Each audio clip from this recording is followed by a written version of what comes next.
It says we're live. Yep.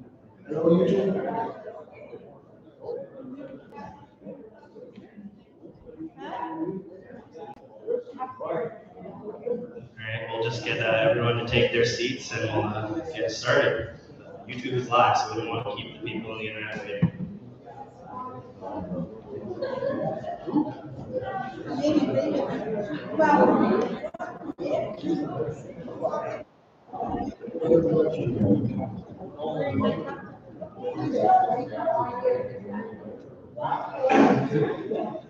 All right, welcome everybody to what's become our annual emergency preparedness informational meeting.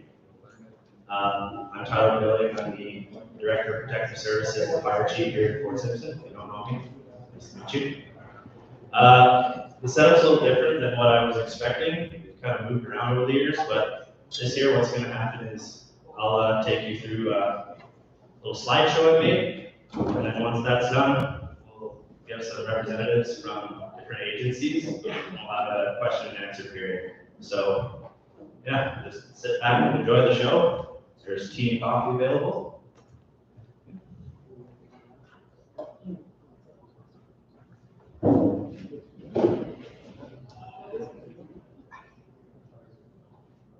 Okay, so we'll just do a quick site orientation and emergency procedures. If you've been in the rec center before, you know where the bathrooms are. Just out and around the corner to your right, and then take another left. Emergency exits, one right here, and then the way you all came in is the other exit. Mention the drinks. I'll do the introductions when we get to the Q&A, but you know me. So the purpose of this meeting, it's been just to inform people of our current outlook and give some suggestions on how you can protect your homes and families. It's a stressful time and a stressful thing to think about. We want to be upfront about the risks that we're facing this year so that people can do as much as they can. If you have questions, please save them to the end. Like I said, we have a whole period. It'll be moderated. So the info that's going to be in here, obviously, all you good citizens are here to learn it. Well, it's going to be on YouTube, the VOD, as they say, so you can watch it back if you like, and I'll upload it. I'll upload the slideshow as well to the website, fortsimpson.com. And yeah, if you if there is info here that you think there's a lot in here, if you feel like you're not going to remember it, it's going to be re-released as it becomes pertinent as we move through the season. But yeah, this is just to give you a heads up on some of the info we'll be releasing. For some people, this isn't going to be enough info. For some people, it might be a little too much. Try to strike a balance, but your mileage may vary. And finally, I'm not an expert on this, but this information is from MACA websites, ECC's websites, and individuals, and then, of course, our old friend Local Knowledge and people who've been here forever. Quick breakdown of the agenda. So we've done the welcome. I'll talk about the flood. I know most people maybe aren't thinking too much about that, but we should talk about it. Wildfire, then we'll do some registration evacuation procedures, the question and answer period, the reason why you're really here, and then we'll adjourn. So let's talk about the breakup. So we have some records going back to 1963, where the camera was invented, and they're up to today. So as you all know, well, some of you know, Fort Simpson, it's also called the place where rivers come together in the Dene language. It's an island. Here's the picture, and when the water goes up, we get some flooding. This is a rough map of where the flooding was the last time the water got high. So zoomed out a little bit, now you can see the immediate area around the village. And it's the confluence of two major rivers. So we have to the south, we have the Liard River, It's the 15th longest river in Canada. And then we have the Mackenzie, or Decho. And it is the longest river in Canada. It's the second largest river system in all of North America. So quite a lot of water moving through there. So because this river system moves from south to north, it experiences what's called a dynamic breakup. So the water, the snow and ice in the south, it's warmer, it's going to start melting before the snow and ice north starts breaking up. So it's not going to have anywhere to go. It's going to meet resistance from that ice. And typically what happens in Fort Simpson is the Liard, it's a little bit smaller, it starts to move. The Mackenzie can go first, but regardless, the rivers are going to start moving. And as they come past the island of Fort Simpson, typically the ice likes to jam. So there's a bit of a narrowing in the river you can see from space, and it causes a few problems, and usually the ice will stop. So if that happens, the jam will start storing water. It's more resistance and friction, and basically it gets to the point where the water has to go somewhere, and typically it's going to go backwards. So if our island is behind the jam, that's where the water is going to go. It's going to go backwards onto the island. So in most years, what's going to happen is the jam is going to basically fill up with water until it gets to the point where it releases, and it's going to keep moving, and then it's going to store water, and then it's going to move, and eventually it makes its way down the river. If we're lucky, which, I mean, historically we have been, it usually just goes away and we don't have to worry about it, but in certain years, like the recent 2021 breakup season, it doesn't like to go places, and that's when we get problems. Once the jam is around this area, just north of Martin River, we usually consider ourselves in the clear because it's a pretty straight shot down to Dooley Crossing. So that's kind of our scary time if there's high water. So we'll just show a few pictures here from past flood events. So 1963, like I said, this is when they invented photographs.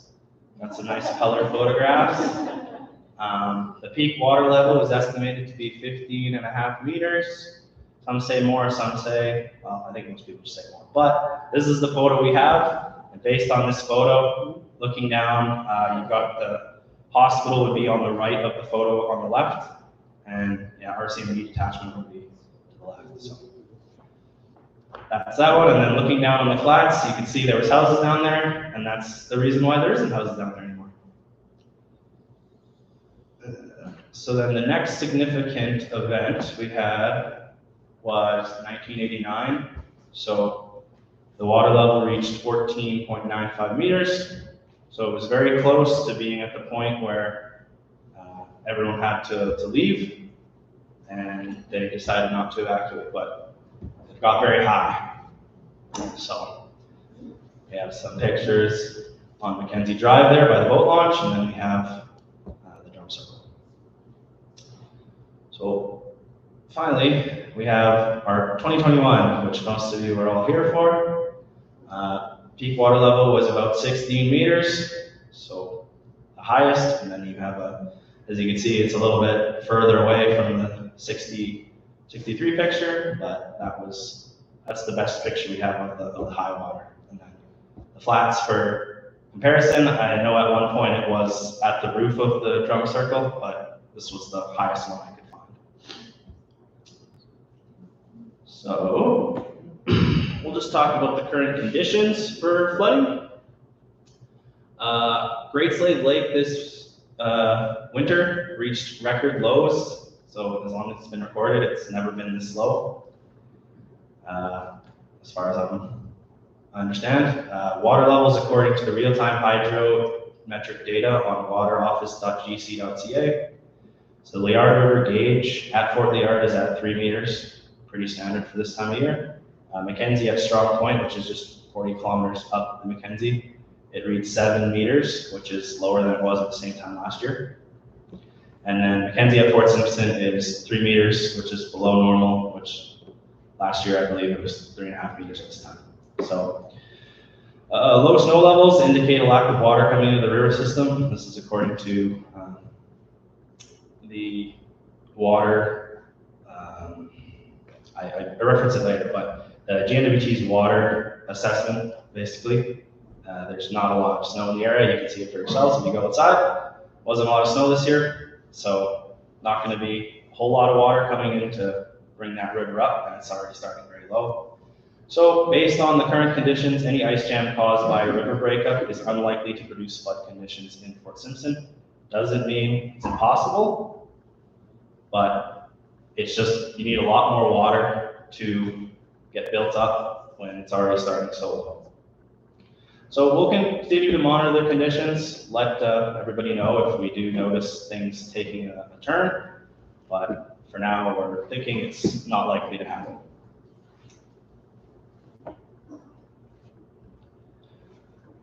So we got some flood preparedness tips here. If you want more info, there's detailed documents available at fortsimpson.com and the MACA website. Specifically, if you just Google Be Ready NWT, it's got lots of different documents on things you can do, but just some basic things that I think are good for everyone to remember.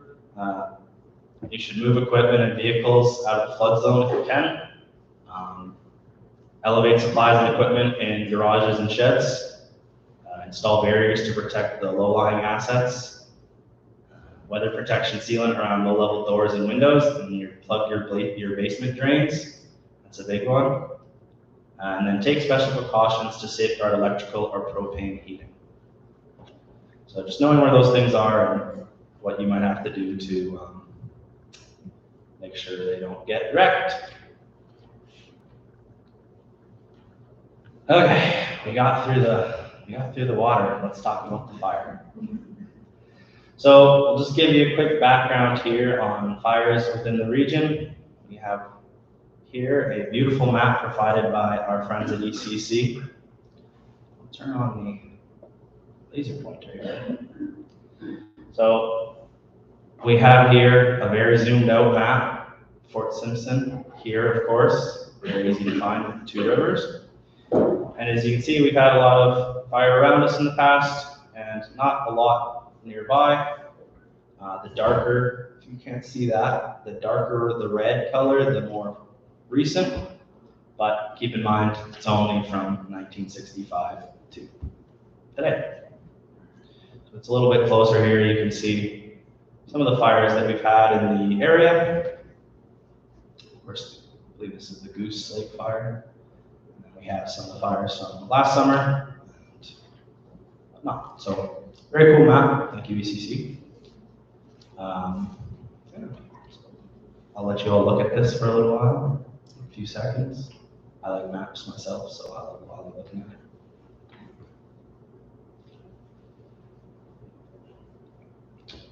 So here we have a little bit closer to the community. So this is the 10-year history of fires in the area. This is the 10-kilometer buffer set by ECC. But we haven't had any major fires within the buffer, which is a great thing.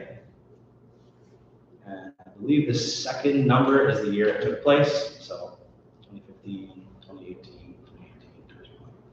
And yeah, I gotta go back 10 years, so this is a bit of our history. Not a lot of activity. So we'll talk about current conditions. So on the as of the March 6th, NWT Water Monitoring Bulletin stated the dry conditions began during the summer and fall of 2022 and have persisted to the end of last year, mainly due to hot and dry conditions in northern Alberta and BC over the last 2 summers.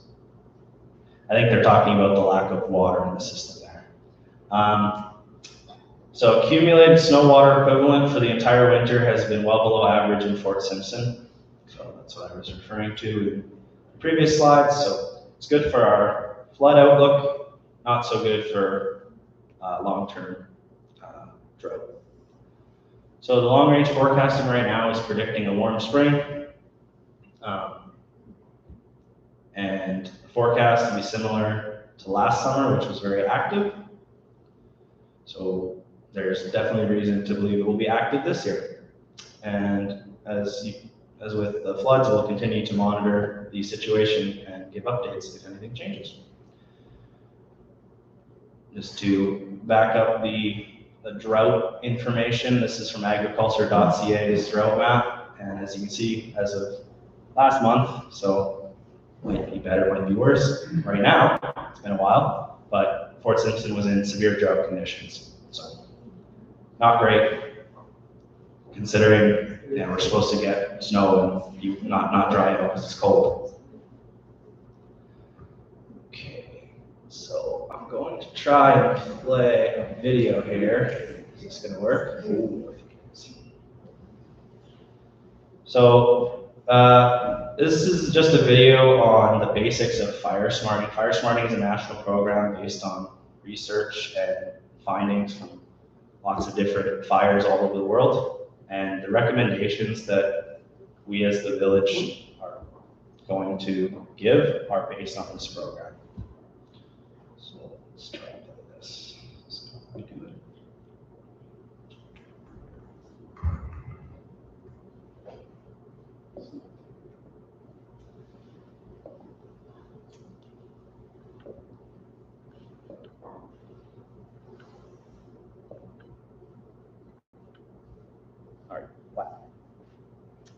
No sound. Sorry, no sound. Let me try and fix this. The closed captions aren't working either. All right, here we go. I'm going to do this. Let's go here. If nothing else, how did I lose my signal?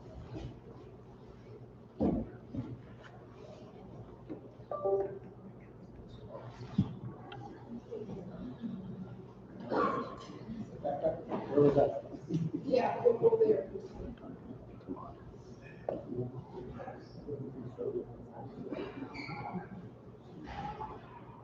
Amazing. Is this going to work?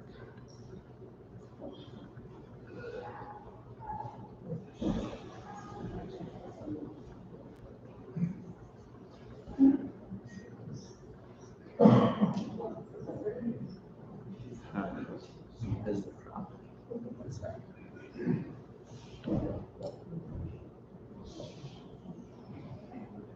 Because vulnerability by taking proactive action on our properties to reduce wildland fire risks. By addressing the home ignition zone, which includes the condition of the home out to 30 meters from its perimeter or any attached structures, you can reduce the...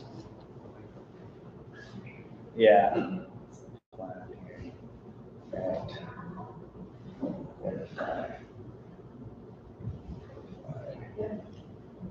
Slideshow.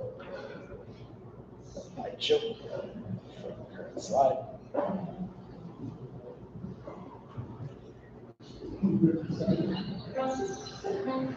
As we continue to extend our lifestyles and communities into the forested and grassland areas, we become more exposed to the dangers of wildland fire. Even so, it is possible to live safely and resiliently with wildland fire.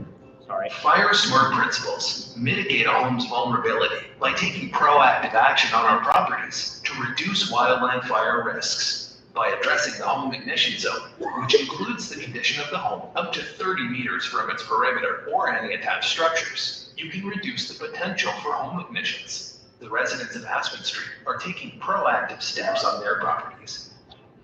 Hi, I'm Levi. We must reduce wildland fire risk in our neighborhood. I've created a 1.5 meter non-combustible surface in the immediate zone around my entire home. By clearing the vegetation and combustible material, including under my deck, down to bare mineral soil, and enclosed the underside of the deck. Hi, I'm Sandy. The intermediate zone is between 1.5 and 10 meters from your home. To discourage fire from reaching our home, we moved combustible material like firewood out to the extended zone. We moved our patio furniture and renovation materials into the shack and plan to use fire-resistant landscaping products in our yard. Howdy, I'm Colin. I've hired a professional arborist to work in the extended zone, which is 10 to 30 meters from our home. They were thinner trees, so they are 3 meters apart, crown to crown, and prune them to 2 meters from the ground to create a fire ring and prevent it from climbing into the trees. Hi, I'm Marie with the local fire department. The residents of Aspen Street make great fire smart choices in their home ignition zone. Properties that extend beyond 30 meters need to keep applying these same principles, like pruning remaining conifer trees and clearing up dead and woody debris. The guidance of a forest professional on appropriate management options and thinning practices is also recommended. In subdivisions like Aspen Street, priority zones can overlap. It is important to talk to your neighbors and identify ways that you can work together. We've taken small actions on our properties. Together, we can accomplish much more. We should visit the Fire Smart Canada website to find out how we can get involved in the neighborhood recognition program and increase our neighborhood's resilience to wildland fire. Agreed?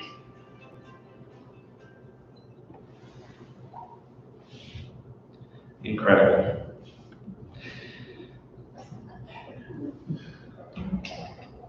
Okay. All right. So just to simplify a little bit of all what they said, if you want, again, more detailed documents, you can go to fortsimpson.com, and that specific link there for ECC, it's for homes and camps and businesses. So if you go on to the FireSmart NWT website and find that area, it's going to show you exactly what you need to do. If you're more of an analog person, we have FireSmart handbooks available over to my left on the table. So things you can do easily, even without any chainsaw skills or paying anyone huge amounts of money. You're still able to remove combustibles and small conifer trees within 10 meters of your house.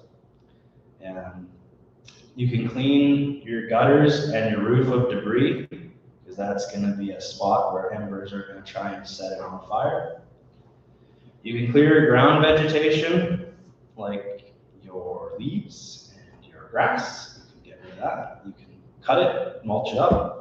And then you can prune tree branches, even the ones you're not able to cut down. You can prune them 2 meters up to make it so there's no ladder fuel for the fire to reach the top.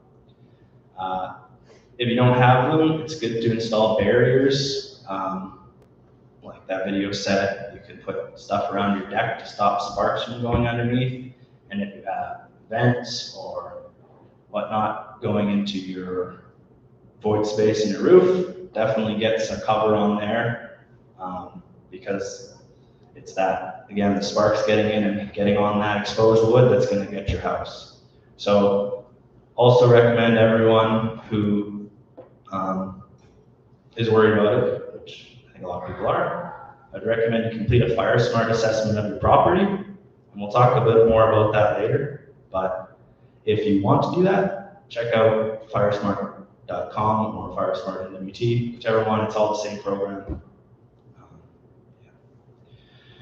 So that's what homeowners can do. It's the responsibility of the homeowner to do it. If you're renting, talk to your landlord and try and work something out. If you need more info, there is an app as well. So we'll move on here to what the village is doing to prepare. So it's a bit of a team effort. We're doing preparedness within the community to assist your own preparedness of your properties. So the village will be undertaking removal of fuels from strategic locations around the community. These locations are based on consultations with community stakeholders and forestry experts.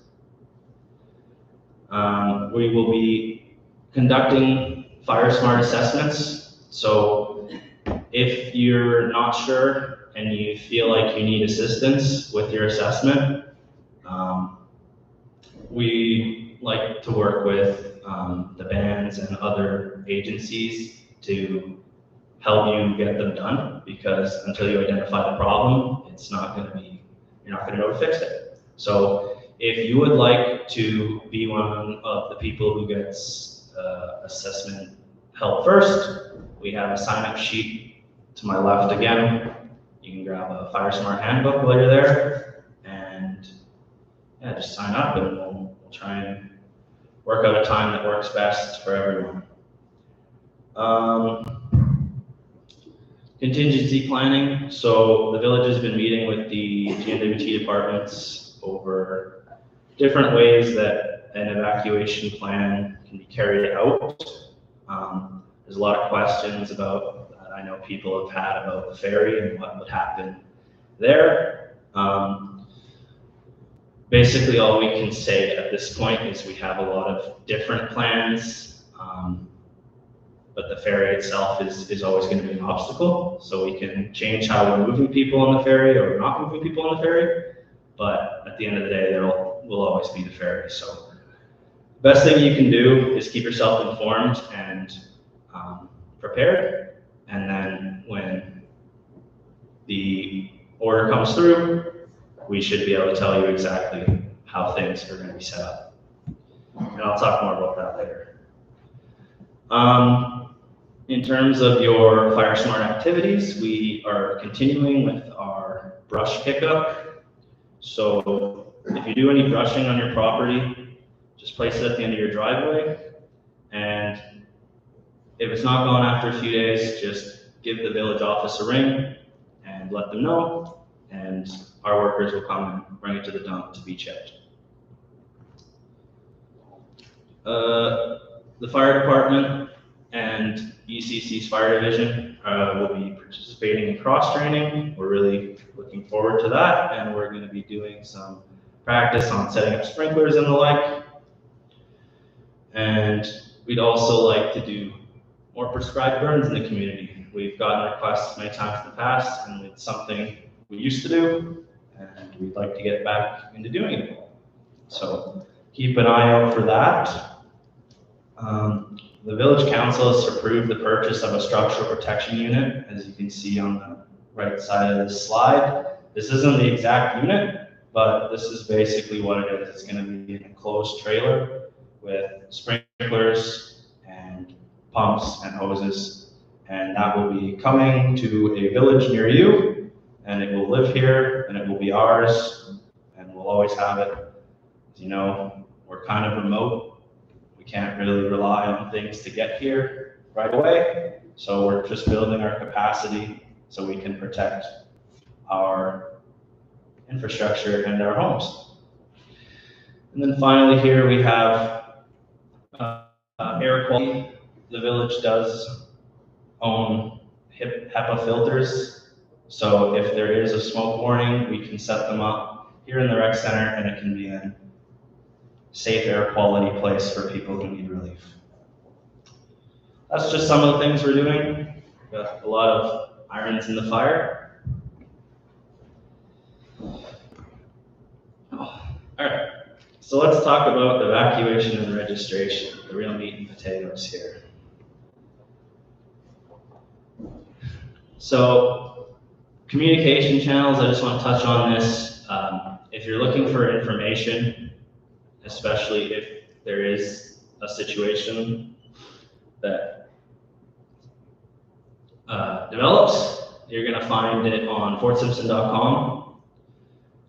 We try and broadcast on LKFN radio if it is up. Obviously, like, they don't normally broadcast in the middle of the night, but when it's on, we'll get it on there.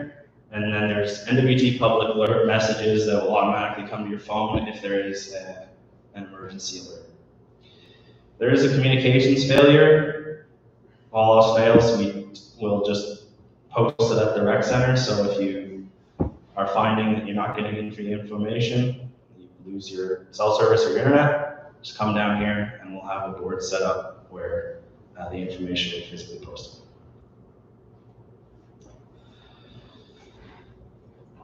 All right, so seasonal evacuation preparations. I think it's fair to say we have a relatively predictable season in Fort Simpson where we are in danger of evacuation. So it's going to be between the spring breakup and the end of the summer fire season. Of course, anything can happen, like an infrastructure goes down, but these are going to be the constants that every year we have to look out for. So we're encouraging residents to do the following each year, just at the start of the spring, this time of year. And if you go through this information, you should be ready to go for anything that could happen.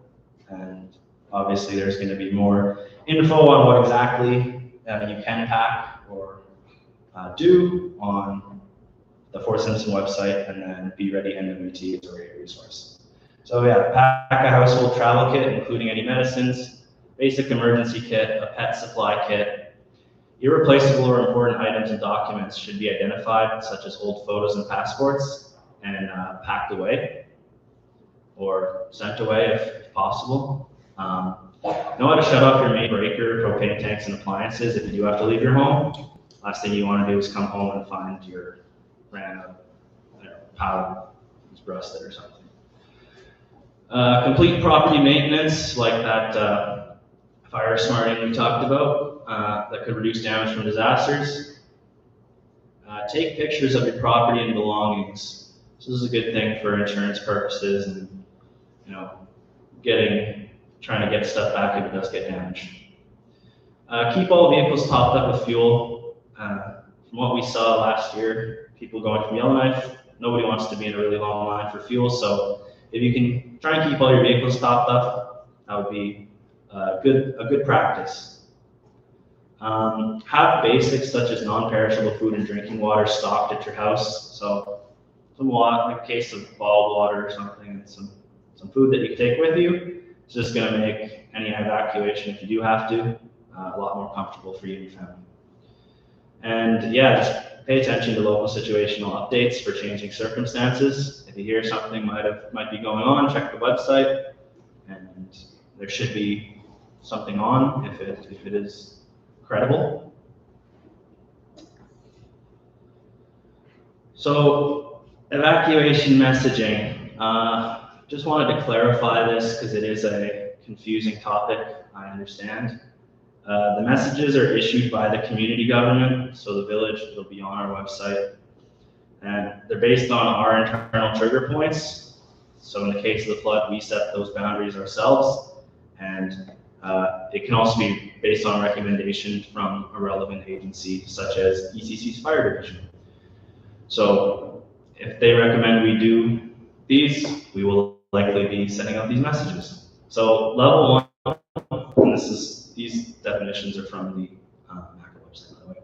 So level one of, alert is the evacuation notice or warning. I call it warning in that handout I put out. So the purpose of this message is basically to advise that an emergency event such as a wildfire or flood may present an increased risk to your community and can endanger life or property. At this stage, an evacuation is not guaranteed. So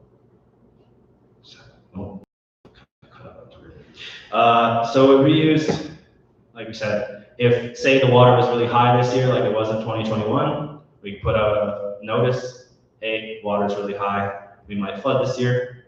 And then this year, if there's a fire that happens to pop up in our region, we definitely want to get the word out early so people are aware of the possibility of fire coming into our area and causing problems. So level two is the evacuation alert. This is when things are kind of getting serious. So this is basically if nothing is done, if nothing changes, their expectation is that there will be damage to property and possibly people. So the alert is basically get ready to go, and if you're not done so, you should prepare. Vulnerable populations are going to be evacuated at this point. So long-term care type people, this is when they get evacuated. And residents may wish to leave at this time. even though they're not technically under order. And finally, we have the level 3, the evacuation order.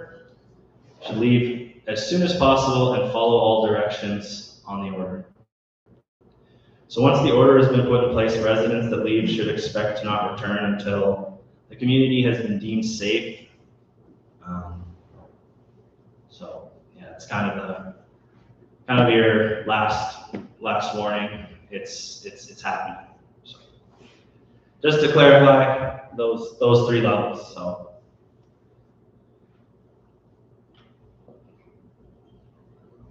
So I'll quickly talk about registration here. So the registration for any emergency is going to be at the rec center, probably next door in the big gym, so that there's enough room for everybody.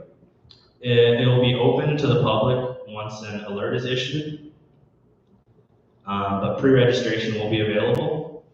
So if you fill out the sheet that we have on the fortsimpson.com or that mailer that was sent out to many people's mailboxes, and bring it to the village office, you can be pre-registered. So pre-registering, we still would hope that people would come and let us know that they're leaving.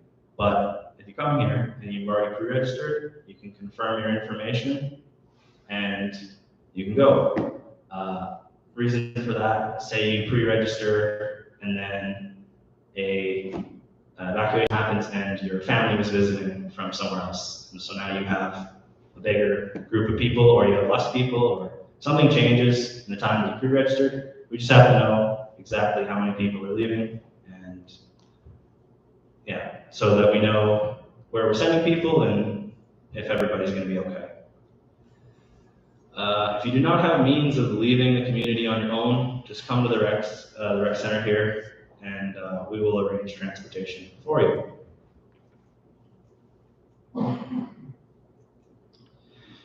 So, in the event of an evacuation, residents will be directed to evacuate by land or by air, depending on the circumstance. Evacuation destinations and information is provided to the village by the GNWT. In the interest of public safety, vehicles towing trailers or otherwise creating less available space in the ferry will not be permitted after an evacuation is ordered.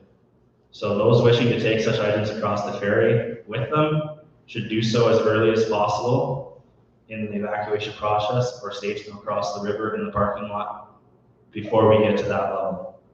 So, as you all know, not a lot of room on the ferry, a lot of cars trying to leave. We can't have people bringing their jet boats and everything when there's limited space. So if you want to bring that, you have to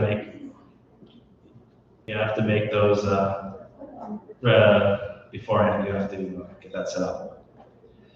So evacuation by road may take a considerable amount of time. Please be sure to stock up on supplies and use washroom facilities before you leave the community.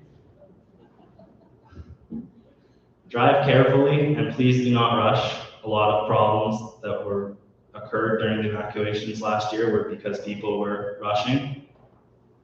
Just take your time, follow the speed limit. If road access to the south is cut off, evacuation may transition to an air evacuation or a shelter-in-place order, as advised by the GNWT, until it can be reopened.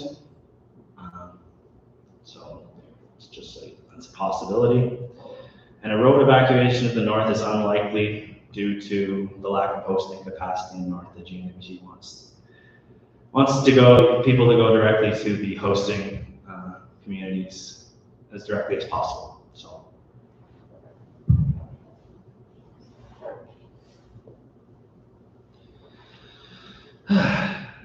are you ready to get your questions? So, in the realities of an emergency situation, just want to talk a bit about this, and it's going to sound very harsh. I'm just trying to, again, be transparent with people about kind of the realities of what could occur. So when we operate in a severe emergency, such as a natural disaster, the priorities of the village and the Emergency Operations Center are going to be human life, critical infrastructure, and then everything else. So the purpose of the general evacuation is to make sure that people are out of harm's way because they are not replaceable. We can replace everything else. We can't replace people's lives. So if we get them out of the way, it just makes everything a lot easier. Doesn't mean that anything or anyone will be abandoned without a cause, but if they remain in the evacuation zone, there's no guarantee of their safety or their comfort. So we just want everyone to understand that. With this in mind, please be aware of the possibility of having to leave belongings and even animals behind in the worst case scenario. It's been said over and over that the GMT is not going to be evacuating animals. It's not to say that they will be left to their own devices. Things can change, but the log line is people only on the evac flights. So just be aware of that. Residents should be prepared to stay away from home until the danger is past, and only resources requested to deal with the emergencies will be freely allowed in. It's just a reality of it's a dangerous, changing situation. If people are allowed to come and go as they please, it can get really dicey. In an emergency, you really need to know where people are so that if anything goes wrong, you can basically save them. Again, we're trying to save human lives here. So individuals who wish to assist in an emergency are welcome to, but families and those who are not assisting should evacuate so that they're not taking up resources for the people working to protect our community. Some community services will be required to remain in operation to assist with protection efforts. You should talk to your employer, find out if your job is essential, and make it clear if you are willing to stay in the case of an evacuation. All right, we're almost done. So I just wanted to touch on the organization of how things will likely go in an emergency. The village is the primary management organization in an emergency. That's what the GMT is expecting of us. So we will be operating under the incident command system. The territorial government and its departments assist and work with the village to provide support to our operations and vice versa. They are not, we basically do as much as we can, and then we request additional resources and assistance from them when we run out of resources. So other groups such as the bands, essential services, council, Parks Canada, local businesses, et cetera, they are all part of what's called the Community Emergency Response Committee. So what this committee is a group that exists to share information with all local stakeholders and governments about operations before, during, and after an emergency. This group then disseminates the information to its constituents. So with that up-to-date information of what the operations are on the day-to-day, residents will all be on the same page when it comes to information. We all have the same objective of protecting our community, and this group helps everybody stick with that objective. Okay. So we arrived to the Q&A portion. We're just going to do some quick reconfiguring of the tables, and we'll get set up. So if people want to ask a question, they can line up here. Try to keep it to one question to start with. Yeah.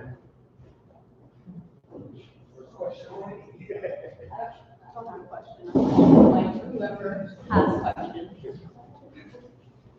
Oh, let's look at their tables. You can be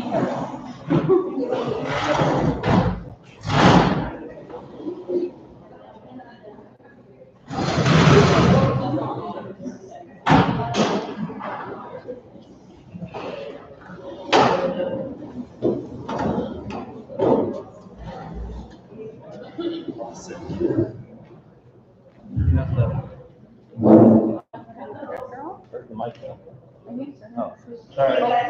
We're not ready yet. I'm just going to introduce everybody, some people. Sorry. All right. If you don't know, we have Mitch Gass here, he's the operations manager for the Village of Fort Simpson. We have Marty Lees and Jared Harsty from ECC's, well, ECC. And I guess, Kevin was here, but he's gone. All right, no matter. But we're here for you if you have any questions for us. Oh, Kevin. Oh, Kevin's back. Well, Kevin's here. All our questions are for you, Kevin.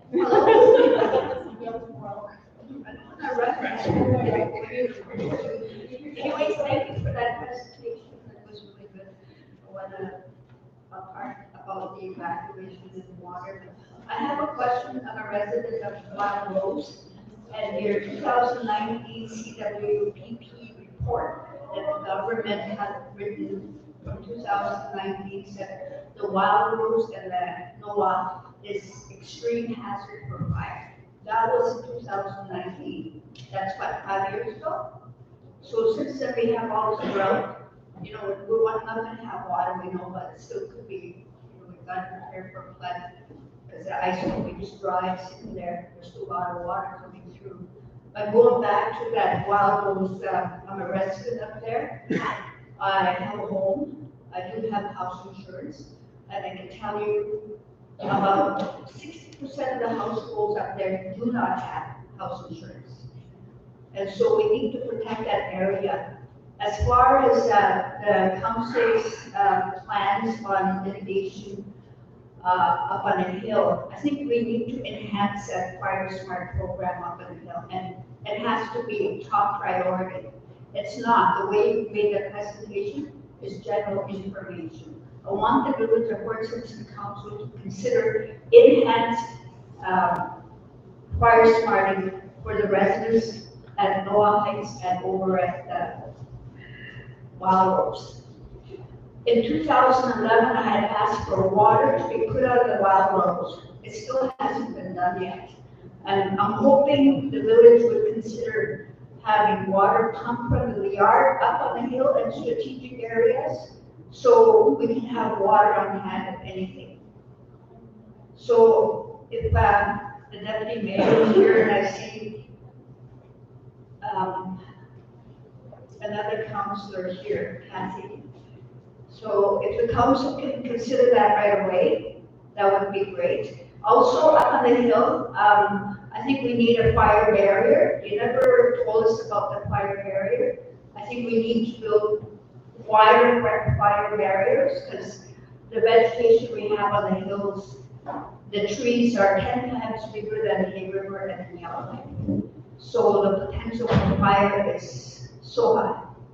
So we need to take extreme steps, and I don't like this. It's, you know, it's okay, we're just gonna do this type of thing. It's extreme. We need to treat it with real importance. So we need to know where the barriers are gonna be up on the hill. I know there's one going out to 4 Mile, that's a nice one. But we need to hear from the village what they're gonna do for fire barriers. We haven't heard yet. So if we have another public meeting, I'd like that report by then. So that's about all I want to say. You're going to have controlled burning in the community. I'm glad about that. You never said anything about an evacuation camp, but I guess you guys are thinking about it as you got a supply thing. So that's what that is. And if things get extreme with flooding or with fires, who has the responsibility or the jurisdiction or authority to call the Red Cross or the Army? We need to find that out too for the next meeting. And so, yeah, that's about it. So if we do have another meeting, I'd like those answers by then. But we do need to enhance fire smarting on the hill. Because we have a lot of elders up there that don't have the means, you know, to cut down all those 30-foot trees we have up there. So we need to get serious about that, and I think you should work with the chief and the First Nations to help with the residents up there. So we have a fire here, you know very well, the whole community is going to burn out. That's how hot it's going to be in the summer. Thank you. Next. Thank you. Do you want those answers now, or Well, if you could. there was a lot of questions? Yeah, there's any answers to any of those questions? I appreciate it. Thank you. Did you write down? Oh, yeah, so I've got enhanced fire smart for wild ones because of the dry conditions. Yeah, I can speak to that. We've met with the DFN and LKFN to try and get some sort of committee going. That's tied in with the fire smarting that I was talking about, signing up for those assessments. So I would like to get them all done, but just starting with the people who sign up, that would just be a good start, and then work from there. So when I say enhanced fire smarting, what do you think that means? Not what's in the Fire Smart program. What? No, you need water up there. You need to help people cut down. So just to be clear, that's not technically Fire Smart. Fire Smarting is the Fire Smart program. I'm not worried about words, I'm worried about helping them. Okay. For wild. Okay. I guess that didn't answer your question. I'm sorry. I'll try another one. What the Red Cross? I know the answer to that one. So the Canadian Army, they are only able to deploy when the territory is run out of resources. So it's supposed to be like a chain reaction. So we run out of resources, we're supposed to ask for help from the GNWT, and then the GNWT runs out of resources, they're supposed to ask for help from the Army. So it's supposed to go up the branches. So it's not really our decision. Wider fire barriers. I don't know if I have a good answer for you for that one. And then pumping the water. That has been looked at.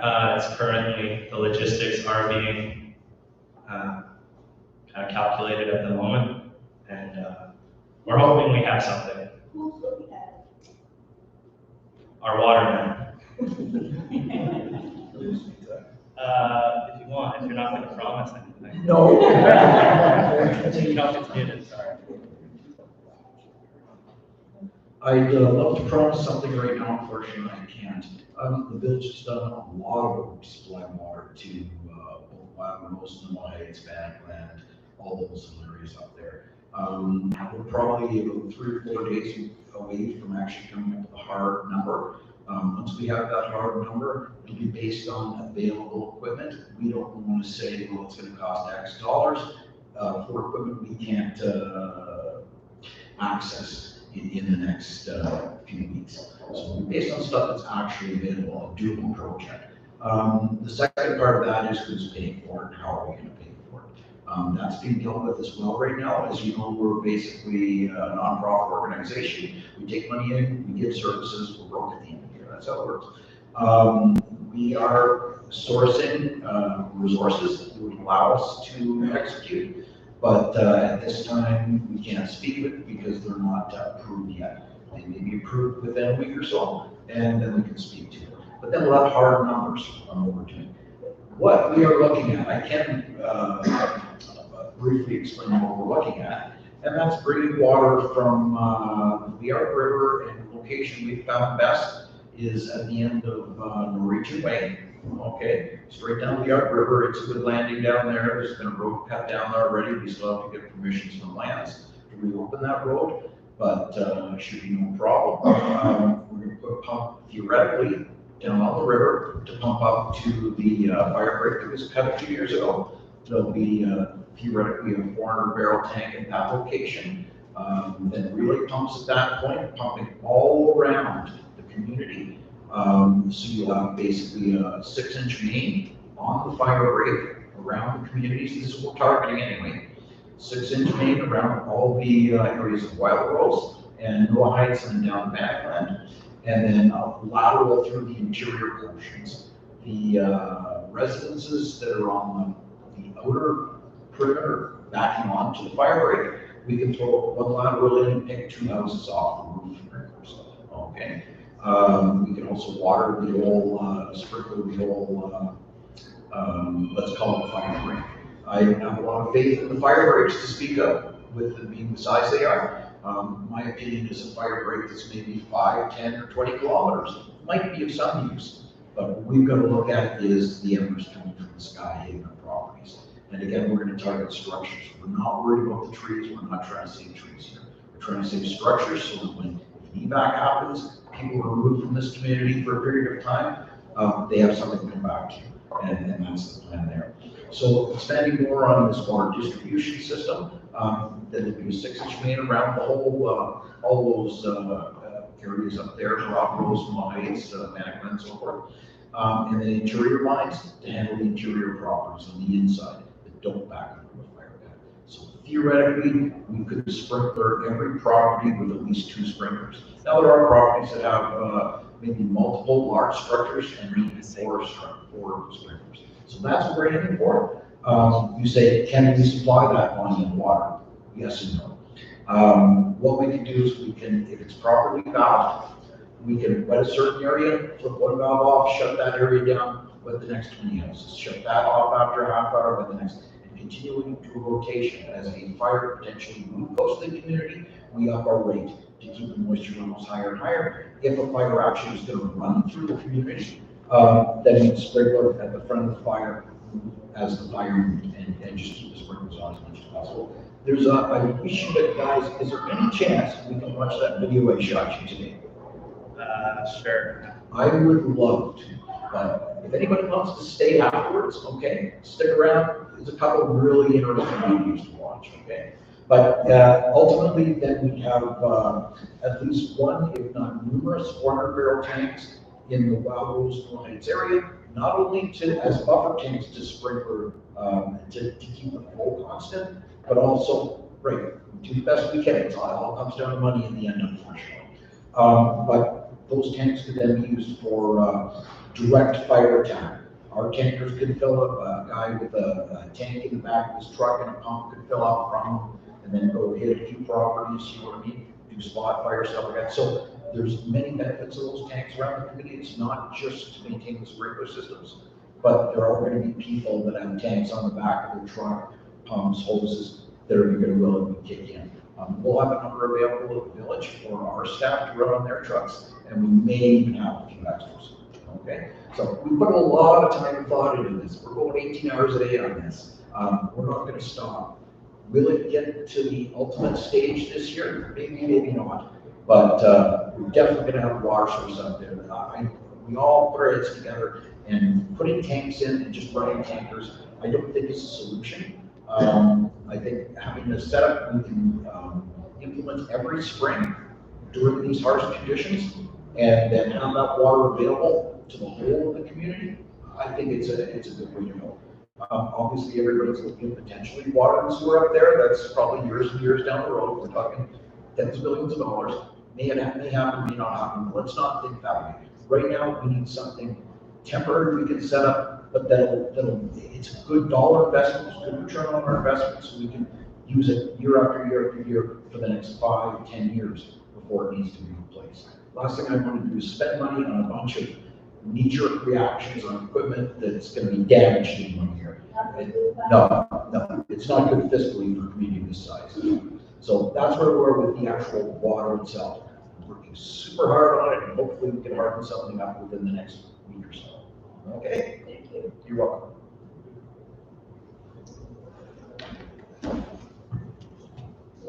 Who wants to go next?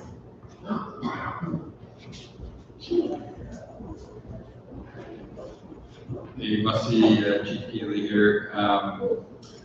Just to start, I just want to say that our radio station, when you need it, it'll be 24/7. All right. In terms of other communication, we have an LKFN app. Everybody can get it. It's not strictly just for LKFN members. It's a good way to learn if there's a drum dance happening too. But what will happen there is you get on the app, and if there's a warning, we can push it right to your phones instantly. right? We don't have to wait for the Facebook algorithm to filter that down through to you guys. So if you're having troubles trying to access that, give us a call. We'll help walk you through that, get it installed on your phones, get you verified, and then there's another method of communication. But you know, a lot of our communications now, fiber, that burns, we lose a lot of that. And so we're gonna need to rely on each other. We're gonna have to, you know, go back to the original telegram there, long distance. So, you know, just, you know, love thy neighbor. That's something that, you know, we are really good at in terms of times of threats like this. But I want to go back to something Celine said. She was talking about the Red Cross, not the military, right? The village has an MOU with the Red Cross, and you know, hearing all the horror stories last year from Yellowknife and a lot of people going missing, it was due to the fact that there wasn't a good system in place to keep track of all the people.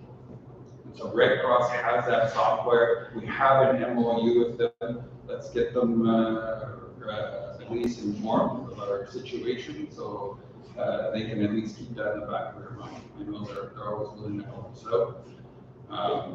But it's a really good system. They showed it to us. It's a computer system. They'll log people in here and they'll help us do that. And Reggie can do most of that for us. And wherever we land, if we have to go to Edmonton, they'll have a Red Cross person there, and their database is right there with them on their iPad. And so we're checking people up, we're keeping track of everybody. So I think that's something that can really make a difference, helping people transition in an evacuation type scenario. So I think that's, you were talking about the Red Cross, right? So yeah, I don't really have too many questions. I just kind of wanted to let you guys all know that our radio is there. It's there for you guys, and it'll be 24/7 when you need it, just like through the flood. And LKFN brought in a fire expert. He's a protection specialist. They used to work with ECC, ENR back in the day in Fort Smith. His name's Steve Alway. You know, just in our relationship with the Enbridge pipeline. So he came in and kind of did a little brief look at our community and our plan. And, you know, as many of you here that were around in 1995, you'll know that a fire break, you know, offers a little bit of peace of mind, but it really doesn't stop a fire. The fires in 95 jumped the river, I don't know how many times, all up and down the valley. You know, I believe 1995 was the worst fire year. Last year was the worst because it affected all of these communities and these towns, but there was, I think, a lot more fires that year. And you know, our river's pretty wide, and so a fire break, it has to be miles and miles long to really make a difference. So, you know, we got to get to fire smarting. You got to get that fuel away from the skirting of your house. And I know just talking with Tyler and Mitch and the team, they're going to have some people, their trail cutting people, going around and helping people achieve that. We're going to work with them. We're going to help try to come up with some of our own money. I can't promise anything, but we just heard of another fund today, so it's not much, but we'll try to enhance that little group. But you can all start by just raking away from your house, getting your firewood away from your house. Do as much as you can, and then let the team come into your property, let them do the assessment. We're gonna need to look on your roof to see if there's a lot of pine straw stuff up there. We need to clean your gutters out. That's what took a lot of the houses in Paladice, was debris on top of their houses, and no sprinkler system keeping it wet. So, you know, some of us, you know, have little vinyl outdoor pools. I hate putting it up every year. I hate taking it down every year. But I'm so happy that I have it now, you know, because that's a nice little source of water. So I guess my question would be, is there any pumps that a resident could access in that time to help? I mean, maybe that's more of a question for ECC. I know they hold most of that type of infrastructure, but you know, those that do have a pool, you know, just feel good about that. That's an extra big source of water. We talked about at our office here, you know, Anderson Mills area, right? It's pretty dry now due to the drought conditions, but maybe that's something that could be developed to pump some water to and store for some protection in the future. Or cutting in a little pond every so often and get some rubber liners and just but to echo what Mitch was saying, you know, we're trying to protect our community for this year. That's the focus, right? So we need to take some of this up and move it, you know, to the future for future capital planning and make it a real good plan for the future. But right now, I just want to thank you guys for the work you've done. I know there's a lot of stress, but if we follow these plans, be ready to go.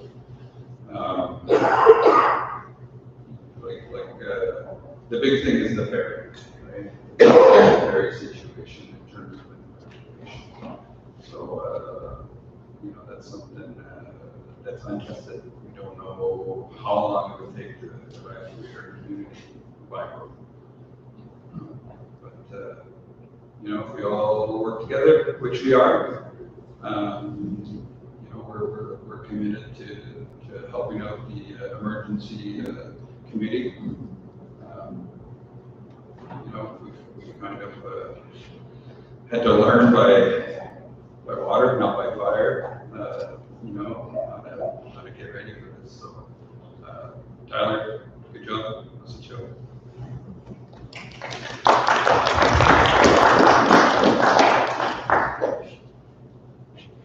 Did you want to answer this regular question? About the pump?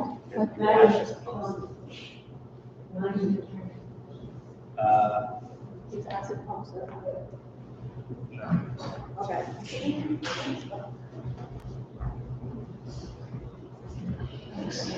Thanks for the presentation, Tyler. It was really informative, and the reference material is really good as well. I really appreciate that. Definitely puts things into perspective for my own property at the Wild Rose, being a resident up there. The only thing that was really kind of, it's a really good discussion afterwards as well. And one thing that's on a bit of the back burner of my mind is, and I'm not sure if there's consideration given to this for helping to set up this meeting, but perhaps somebody from Health and Social Services could be involved as well, because if we are in a situation where we're going to be evacuating, there's going to be mental health, impact mental health for residents. And one group that I'm particularly a little bit worried about is the youth in the community. 2020 was obviously a very bad year. As young parents, we're also learning the impacts that COVID had in our home with our kids. And we've got quite a range of ages in our home as well. So, you know, they're going to be seeing content online if we're ever in an evacuation scenario, level 1, 2, 3, right? So, you know, they're going to be worried about those things. So, you know, helping them through that process. What support mechanisms could be put in place to help with mental health for residents? leading up to the evacuation. Not sure if too many people would be too concerned about mental health, if they're just kind of, we're in a bit of a triage scenario, but certainly when residents are returning back to the community, and kids are getting back into schools and things like that, just doing that check-in, making sure resources are there, because putting them there is one thing, but they're also informing them of the access. And then, you know, sometimes when people are dealing with things too, they don't answer help, or they're shy, or, you know, whatever the reason might be. So just kind of normalizing it, I think would be good. So there's something to think about. So I'm not sure, there's no real question there, just more of a recommendation. So thanks. I can say a thing.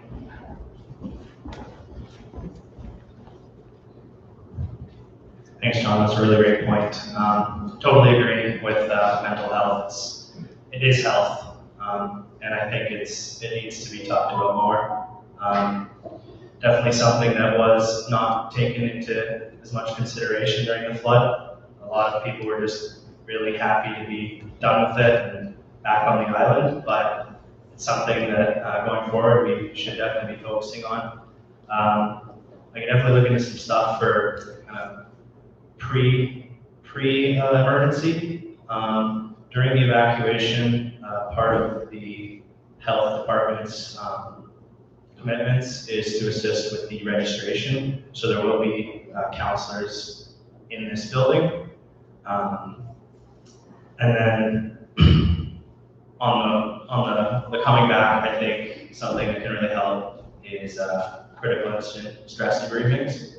Even if you weren't in the middle of the emergency, you're still affected by it. You come home, you see your community, even if your own place, your own things aren't destroyed, you see things that you've known your whole life are gone, it really can have an effect on you. So thank you for bringing that up, and we'll definitely make sure that's on our radar.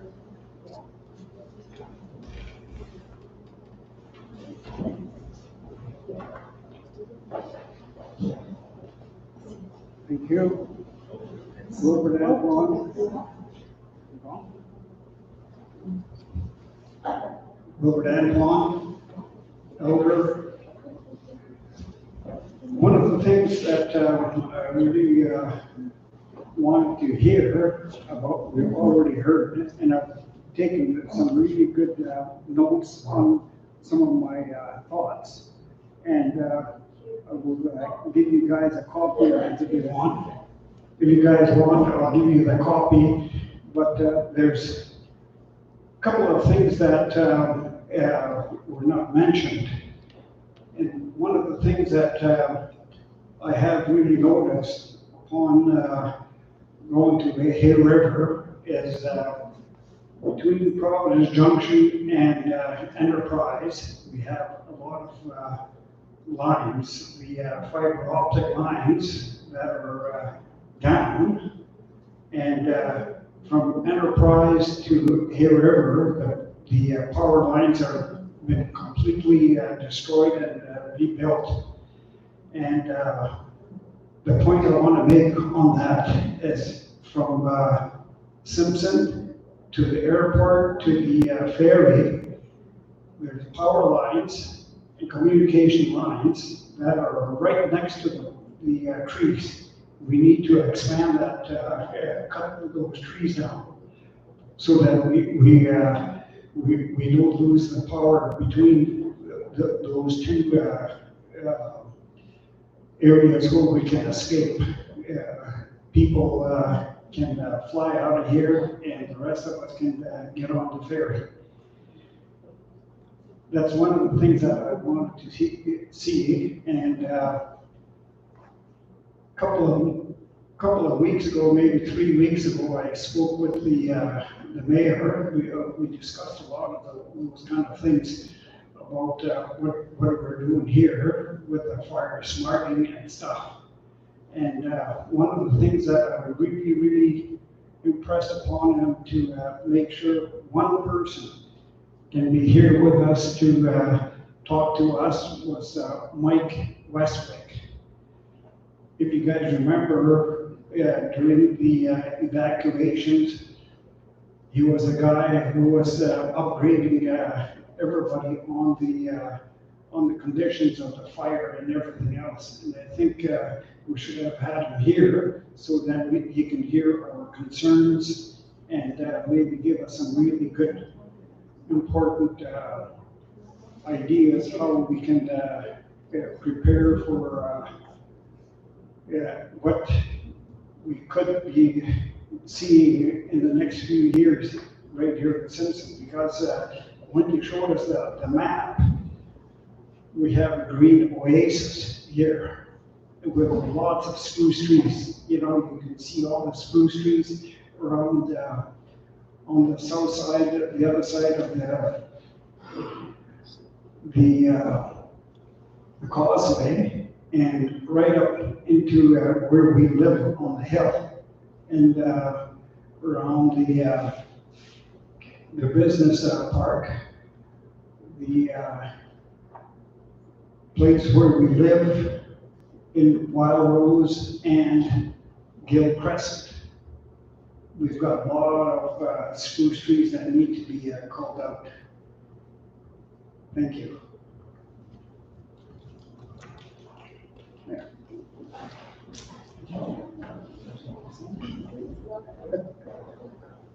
Thank you. Just to your first point, Willard, just to your first point about the communications. So we have looked into alternative means of providing cellular signal. It's something that was used in Hay River last year. Basically, it's a portable cell tower. So that is on radar. Again, it's not really something you can just have. You have to kind of wait for it, you order it, and it can come. But they do exist, and we are aware of its potential, as well as things like Starlink. A lot of people have moved to that in the wake of last year's situations. So if you have that, it makes it a lot easier.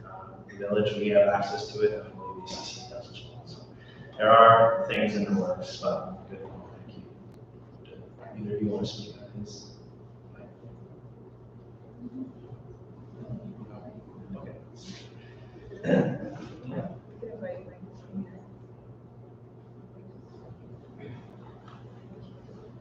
Thank you, Lord. Yeah, I agree. Mike Westwood is very great at providing information to the public.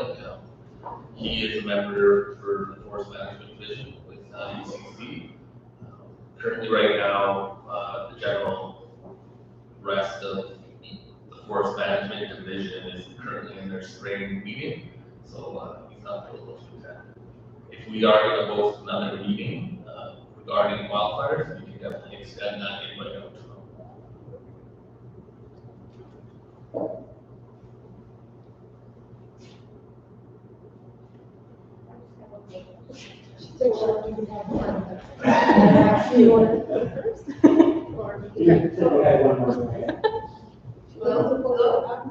My question is for Marty and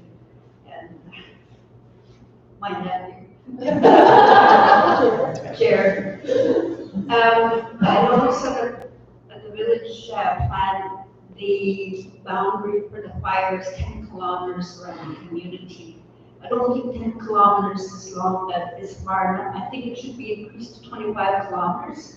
Look what happened in Hay River and in Portsmouth.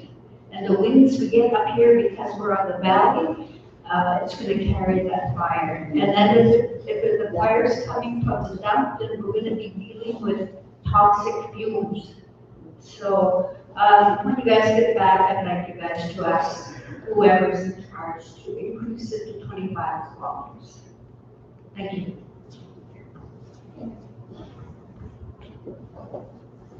So, just to give you a bit of hindsight, I was in Yellowknife when I was driving out 40 kilometers. I had to turn back to Yellowknife. When they finally opened the road and let us go through, unbeknownst to us, but I'm sure forestry knew, Enterprise approved it.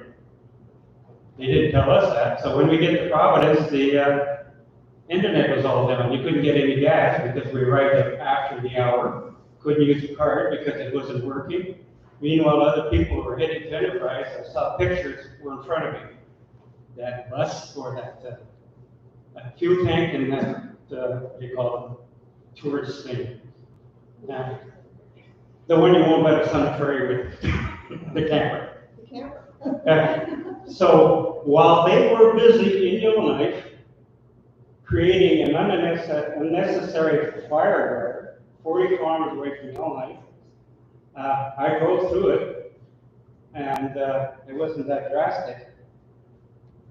We were a little disappointed because what happened then is I got medevac the next day because I had a doctor appointment in Yellowknife the day before the total evacuation. Two things happened. They canceled all the appointments but didn't tell any patient there. Some of them who have to drink that concoction were a little disappointed when they drank it for nothing.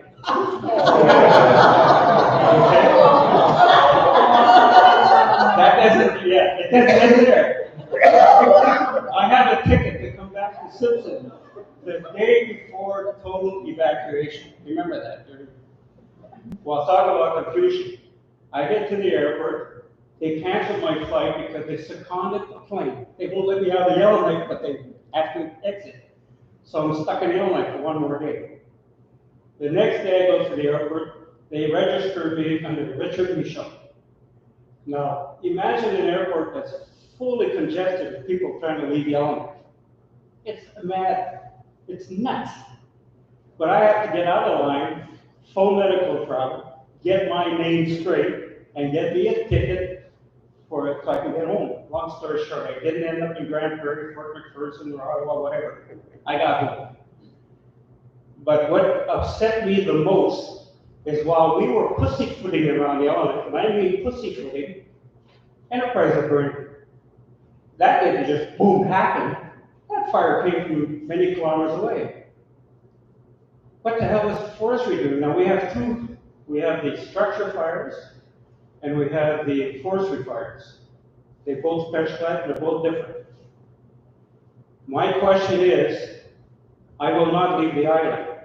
I'm surrounded by water. You have water pumps, and I have generators, propane and gas. The only problem I had when the flood was, they wouldn't let us go get gas on top of the hill when I was supplying generators to keep decreases from going. I got 4 decreases full of me. You tell me pull the power, go, the radios doesn't work, they shut off the power, they shut off the water.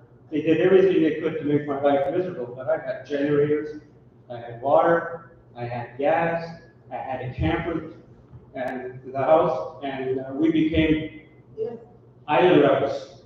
That's a big word for it. I would feel a lot safer if the forest was on fire across the ferry, or I mean between here and the ferry, on this island than I would on top of the hill where all these spruce trees are, and pine trees, and these little road, what they call fire breaks, when I know that fire crosses the Mackenzie River. Use realistic here. We have to stop the fire from getting here, but where's the safest place? And the other thing is that for us during the flood, they evacuated people who are alcoholics, but they didn't try to treat them. They need liquor, or they go DTs, or they go nuts. We supplied liquor to the thing to give an ounce of alcohol from a doctor who said you have to do that, otherwise it could kill them if they don't have their bit of alcohol.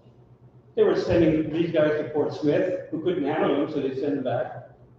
So we were trying to save people by supplying alcohol so they could have a glass to keep them relatively calm.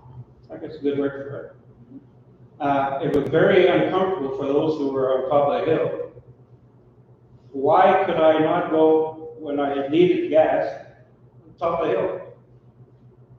They wouldn't let me on top of the hill because evacuation, you don't have to leave, but they can prevent you from coming back. We had, I think, 23 people who chose to stay on the island during the flood. I will be on the island if there's a fire, if there's a flood, whatever. I'm high ground. But we had no support, zero. The only thing I asked for is it would be nice to have a water tank. It would be nice to have access to fuel for all these generators that we were running around 24/7. That would be nice, but no, they said make their life miserable. We are self-sufficient. We will survive. And my question is, we have to realize the two different departments. You have the infrastructure department, which would deal with the sprinklers on the houses, whatever, to save the buildings. Then we have forestry, who have to worry about getting out of the Yellowknife and coming here and fighting the fire departments around it. And it's, you know, Yellowknife was a total disaster. Ask anybody, oh yeah, we'll pay for your way if you drive out yourself and bring people home. That never happened. They were stuck with their own bills. The people that should have stuck around weren't there. They weren't around. You couldn't get questions. You had big lineups of people who had no vehicles trying to get out of town because they were told they had to, and they'd only put them in a worse environment. And if they had stayed in Yellowknife, it would have been better. Last time I checked, Yellowknife was next to a little lake. I don't think it would have run out of water. They could have sprinklered the fire break. They could have had everybody in Yellowknife as comfortable as possible. We talked about the radio. They shut off the power. Did the radio work on the power? Is it okay to have a generator?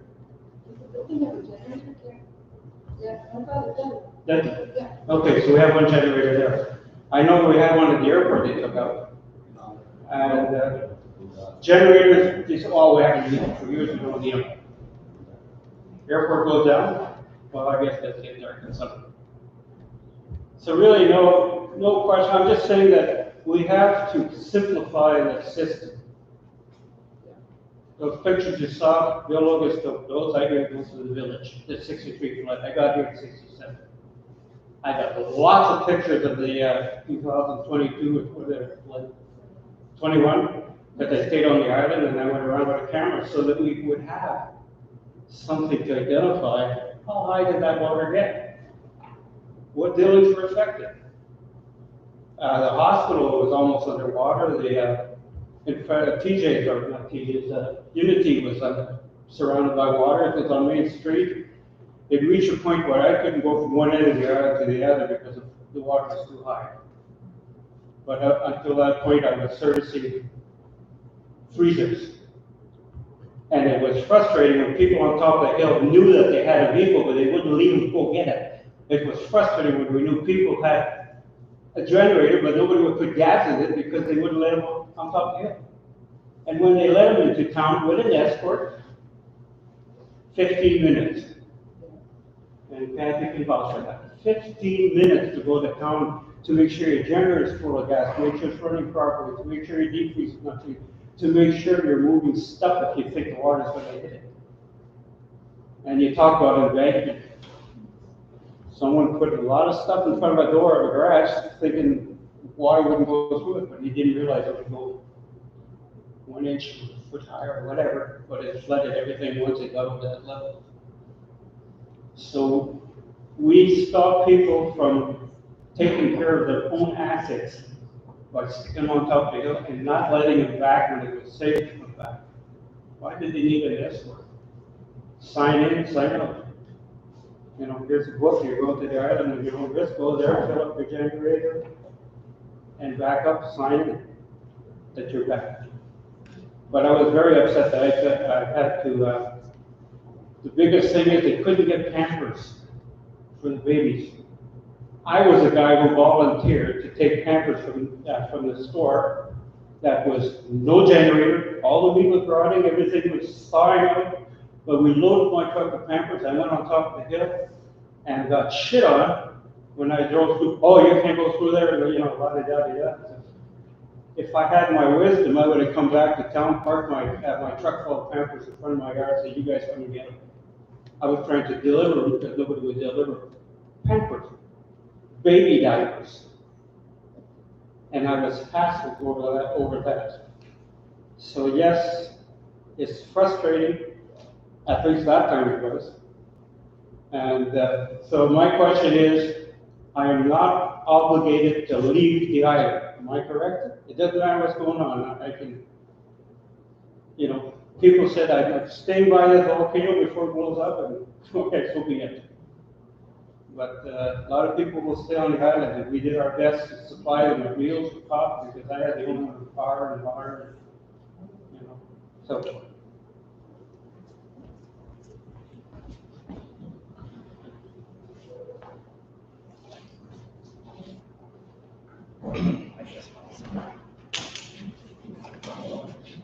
thank you for your recollections of the 2021 incident.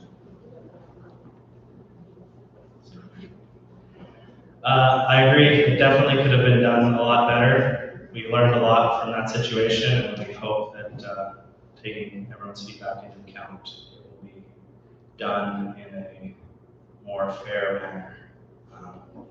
And safety is the key, and I understand when you say it wasn't unsafe. But that only goes so far when a person says it's unsafe, or it is unsafe, or it is safe. It can't just be a free-for-all, and I think that's what people were trying to avoid. I think obviously they took it a little too far, and hopefully we can just learn from that. so you take Enterprise, the only guy that stayed behind saved his place in a couple other places because he drove where? Into the fire hall to get the fire truck. With the firemen around. And he fought the fire by himself and saved his unit and a couple of units. Why? Why wasn't forestry there? Why wasn't, you know? And it's just, I don't know. I get upset when I see all these buildings that have burnt in Enterprise when it shouldn't have happened.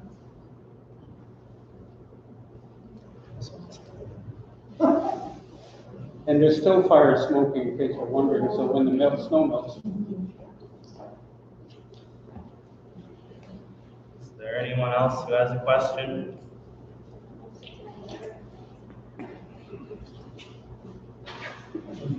In first, okay. Hi, everybody. Thank you to the team for working hard on this project. Just a couple of quick comments is basically what I have. Communications is ultra important, and we're talking about all these websites and everything you can go to. I hope everybody remembers that fiber optic cable is less than 6 inches into that duct that we call forestry. So I would assume the moment we got close to a fire in this area, we would lose the communication system that everybody's counting on. I hope you all remember that, because like that, the first time the fire goes over that fiber optic line, we're done. Now we're into the Starlinks and all that kind of stuff. So I think that's something you should seriously look at is a solid second system. And the other comment I have is I was over in Yellowknife after that fire, and they had that 6-inch line from all the way down Lakeshore Boulevard. It was feeding off to everything in there. They don't need it anymore.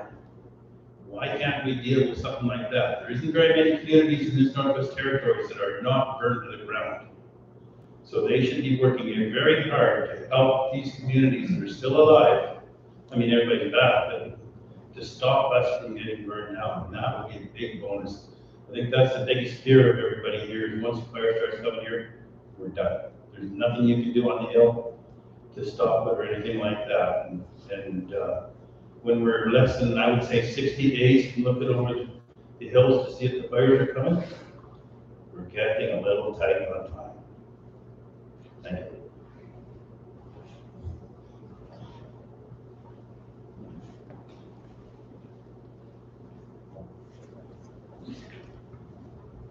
Thank you.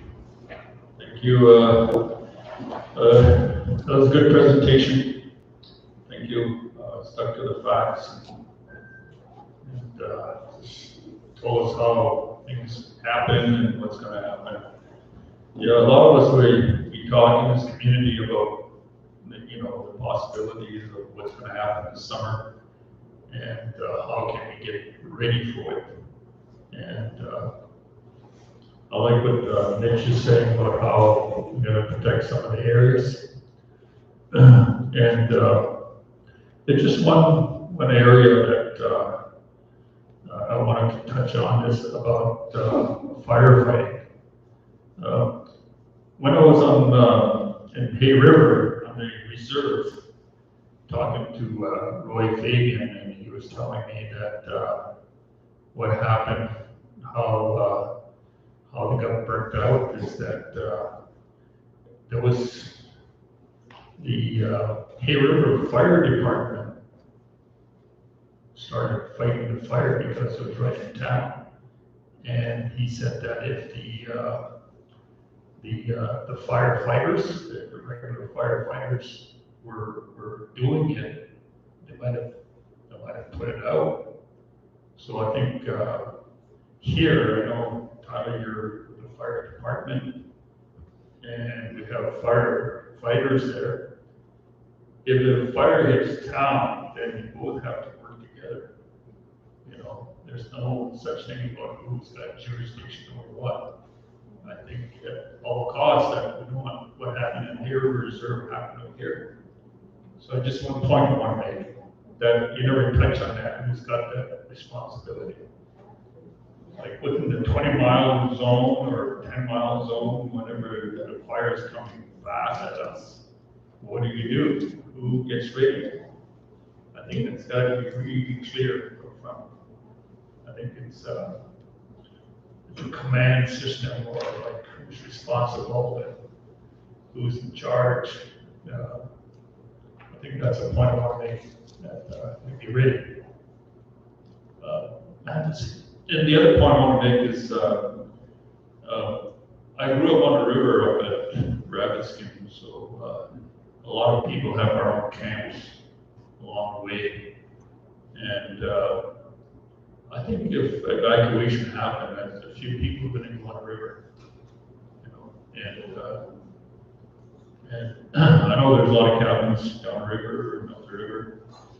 I think that people will probably go there rather than leave town, you know, go south. You know, I think we should try to stay here as, like Brady said, stay here as long as we could.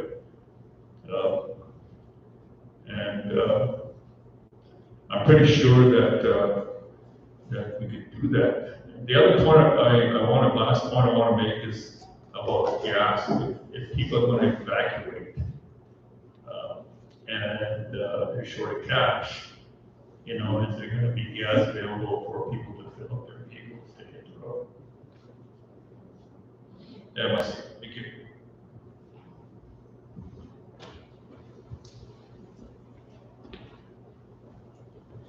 So I'll just speak to your point about the cabins. I think that's a great idea. The more self-sufficient we can all be, the easier it is for the system of assisting those who can't. All we would say is if you're going to your cabin, just let us know so that we know you're safe. And if you do need assistance, then we'll know where you are, and we can hopefully spare some help. Yeah, so it's a great idea.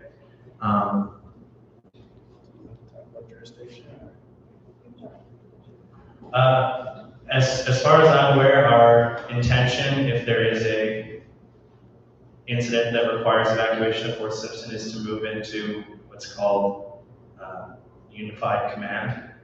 It's part of the ICS system. It's what they used in Hay River last year during their whole town evacuation.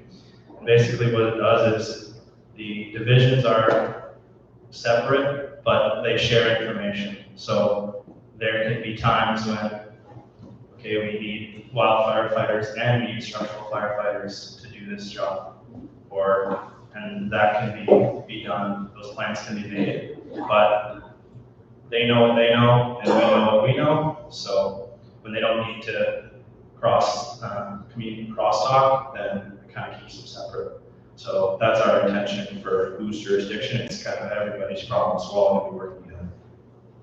That answers your question. Yeah, thank you for that, Jim. One other thing you mentioned was if the regular firefighters had reached the fire act activity, they would have been able to handle it, and that's definitely on our radar. We have opportunities planned for this summer to work with the local fire department from ECC so they can work on some of the mitigation measures that we use to fight fires, so they'll also be getting trained. And I think there might be just like a little bit of confusion with the one map. with the 10-kilometer buffer, that is for the community wildfire protection plan. It's the 10 kilometers is what we plan for, like fire breaks, fuel mitigation and stuff like that. That's separate than like evacuation. So it's not the same. Yeah, it's the response, yeah. So that's separate. I also just wanted to say that we do have a wildfire agent-based response plan that we have drafted. We put it together at ECC. We've gone over it with Tyler at the village. This spring, we plan on testing that plan. So it's just tactics and like our strategies and stuff for the fire bus coming. So we do have that. We also, like, we do have structure protection equipment in here, but we have to be, I guess, careful or carefully place it, I guess. So we would be looking at critical infrastructure first. That's where all of our, we would be focused on that. So I have 30 pumps in the warehouse. They're all different size pumps and they can do different things. But not enough pumps for people's houses at well roads, is what I'm saying. So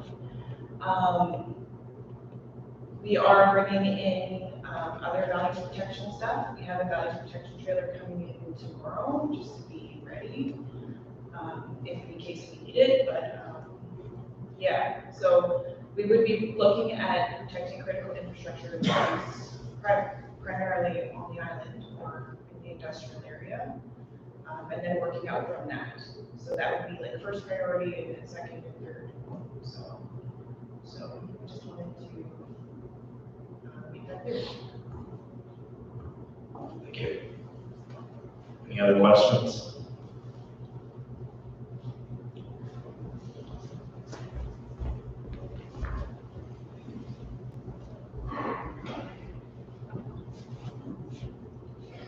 Yeah, thanks very much for the discussion and the presentation tonight. Kind of building up what Marty was saying about kind of resources that are available, and a lot of those have been discussed. I know in the planning, you've identified a lot of resources available through different organizations in the community. But Tyler, in your presentation, you mentioned that individuals who are able to assist with response efforts in the event of fire would be welcome. I'm just wondering if there's a way for people who know that they have, whether it's the training or they have personal equipment, for instance, that could contribute to firefighting efforts, for them to kind of pre-register that information as well, so that ahead of time it's not happening necessarily at the same time as the normal registration process for evacuation, and then you can get people out who need to get out, so that we're not putting additional pressures on the systems that stay here. That's really important, but we're also keeping the people and the resources that can be used to respond.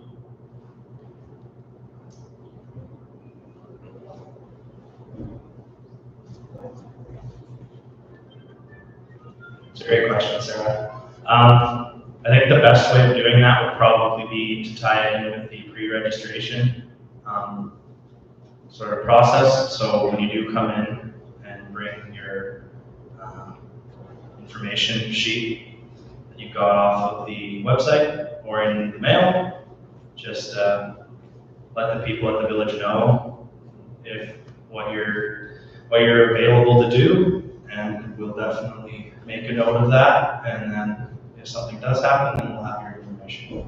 So someone will ask you if you're available, or if they don't remember, just remember. We'll get your name down.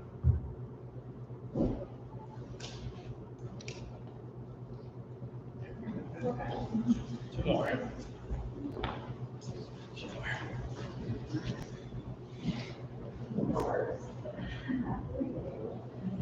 Thank you. Ashley Manipash. Quick question. Last year I was we kind of watched closely of what happened in the other communities. There was a lot of talk after when the members had gone back to their communities. They've seen the devastation, the trauma is a big one, right? I think we're still facing that. We see it all the time. People are prepping. So the question is for EDCC and the fire department.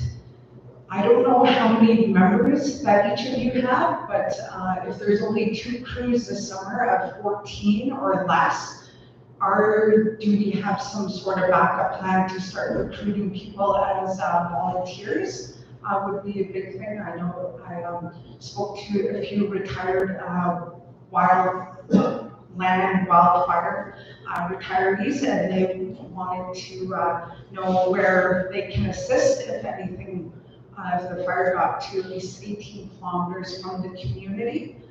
If we have any kind of plan to start recruiting some of our retired firefighters. I know that's a big talk right now. I know a few of them that are very shy, so they didn't come here this evening, but I feel that we should be, like Sarah said, is doing a call out and making those lists so we can have these guys prepared and ready. Those old timers knew how to fight fire without the equipment that we have today. So I think maybe that's something that the village and ECCC should start working on. Volunteer is very little in our community right now, but I think this is a big important topic that we need to start calling on our community members. So it's kind of like a question, but it's more of like, here's a little bit of information maybe we should be running with it. Thank you.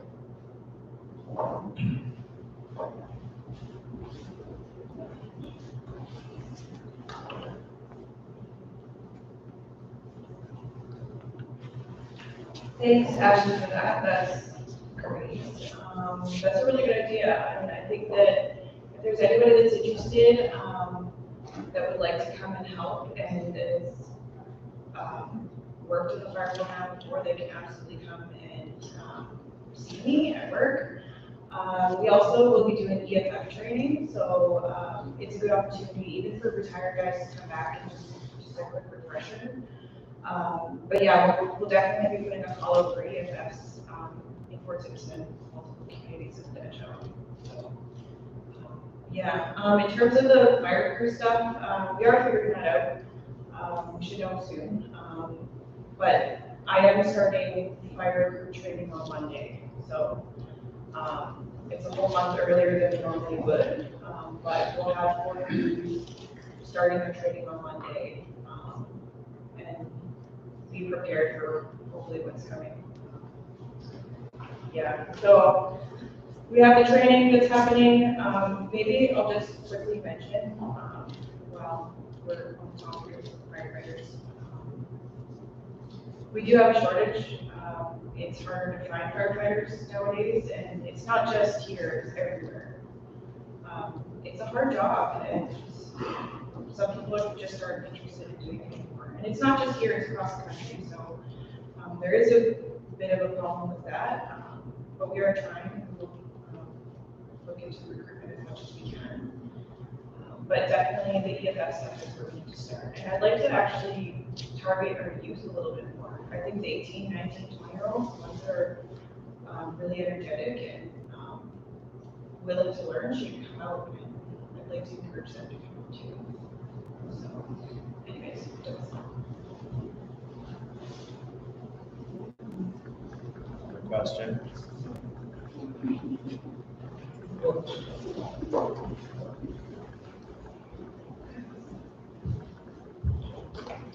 I don't know if there's any consultation between the other communities that had evacuated last year with Cave River, Yellowknife, and what worked, what didn't work. Sharing equipment, if there's that possibility. I know there's a lot of pumps, a lot of good things went into those fires.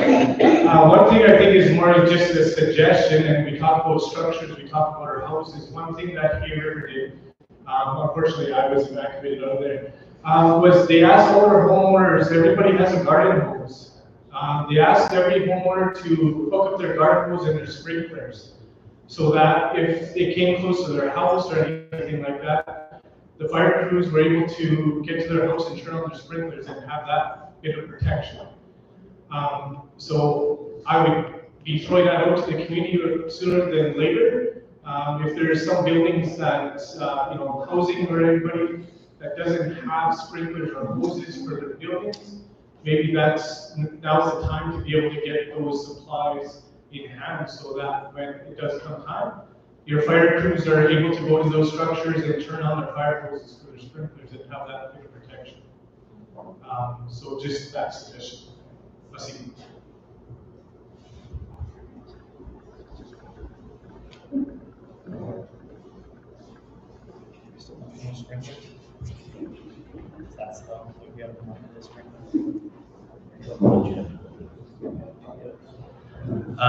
Yeah, thank you for your question and suggestion. So from the fire department's perspective, we have been in contact with the Hayward Fire Department. Chief gave us a presentation on their response, and it was very informative. I've also been in contact with the Illinois Fire Department about their mitigation efforts.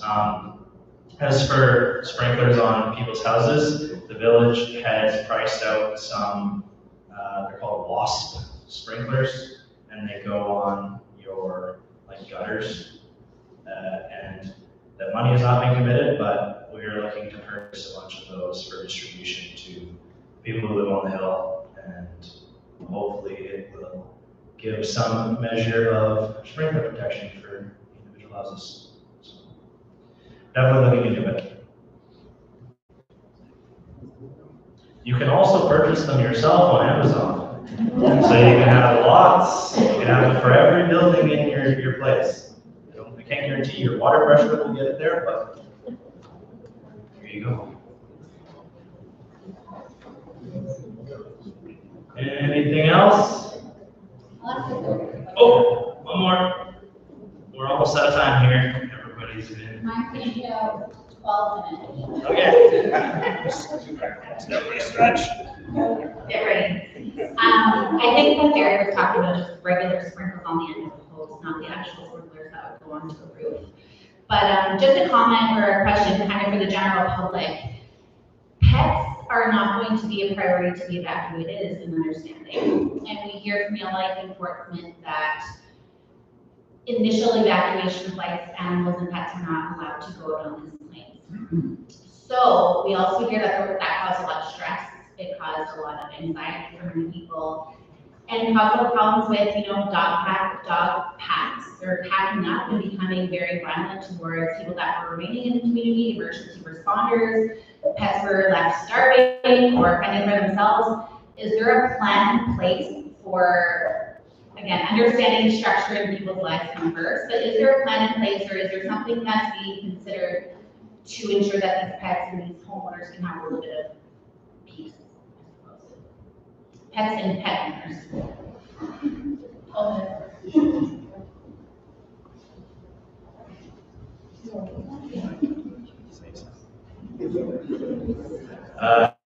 Yes, pets are always the biggest bugaboo, I think, in a lot of these situations. They're basically family members for a lot of people, and understandably, you don't want to leave them behind.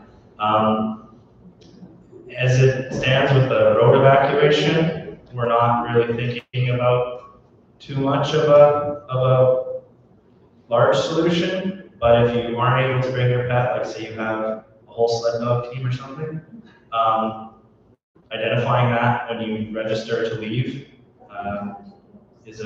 would be very important, and then we can move forward with what we have to do to support those animals and make sure we don't get packs of dogs running around attacking people. If it was a air evacuation where the pets would not be allowed in any capacity, at least in the initial evacuation, then we would have to look at some more robust measures. But I think at the end of the day, it would probably boil down to, okay, where are the dogs? We need to make like a schedule for making sure that they're okay. So that's kind of what we have as the village. We don't have like a giant dog sanctuary to put them in, unfortunately. Yeah, just identifying your animals is a good thing to do. I don't know if that's a section on the sheet, but okay, cool. So we'll make sure to know that when you do your registration, and if you're bringing your animals out, so that we don't leave any furry friends.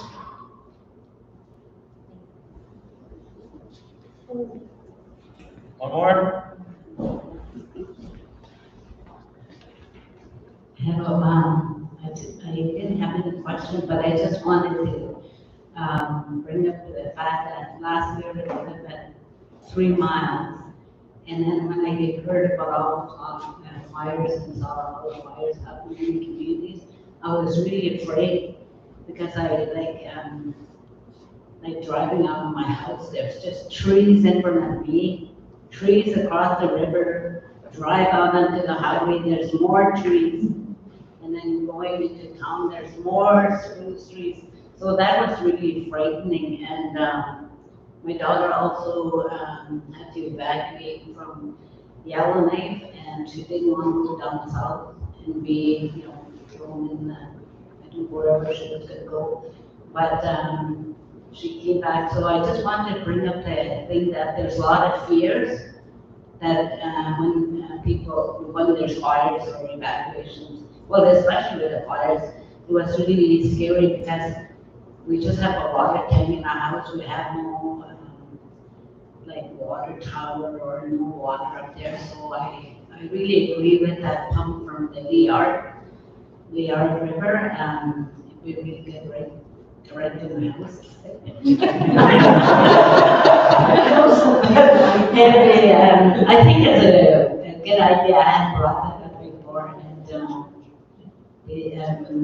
yeah, so it was really scary. And then the other thing I wanted to bring up was about the Red Cross through the LK. We had their psychological aid workshops, a number of us took, so people are talking about the mental health and maybe the fears of that. So the Red Cross has a really good course that you could get a number of people. I'm excited because I can answer this question. I'm Madison and I teach psychological first aid.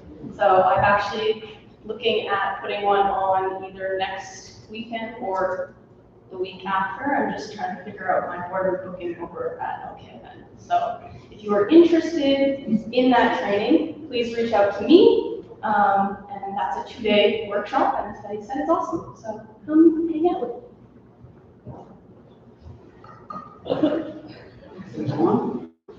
Yeah. I have a great idea for pets. There is a fenced-in dog run by the ballpark, put all the pets in there.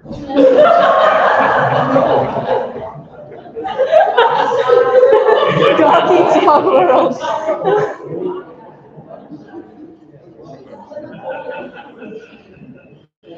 So my big thing is sitting here, there's a lot of people here that are doing it takeaways. And I just want to make sure we're not duplicating services. We have health, social services, mental health, Red Cross.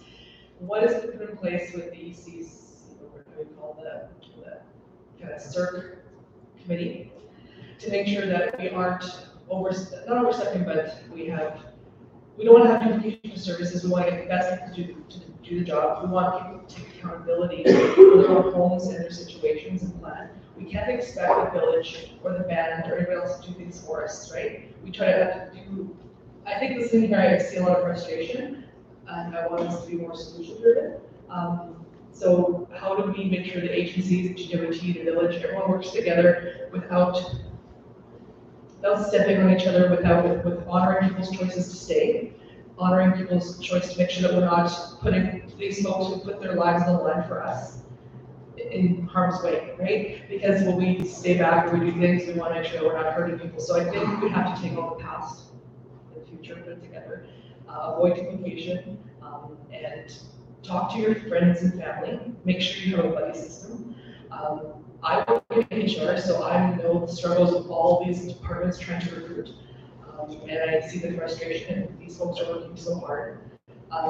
I just want to make sure that everyone understands that we have to take accountability and do the best for our neighbors and help them, and make sure that we are not living from a fear-based, so that they'll look at fear. Like, don't come at it from a fear-based solution, and we have to stop pointing fingers. I'm just noticing a lot of anxiety, and all this is valid. Everyone has suffered trauma and other things, but I want these folks to understand these folks are working really hard, and they can only say what they can say, and there's a lot of stuff happening behind the scenes. So what are we going to do to avoid duplication? That's my question. To make sure that we're not straining the process.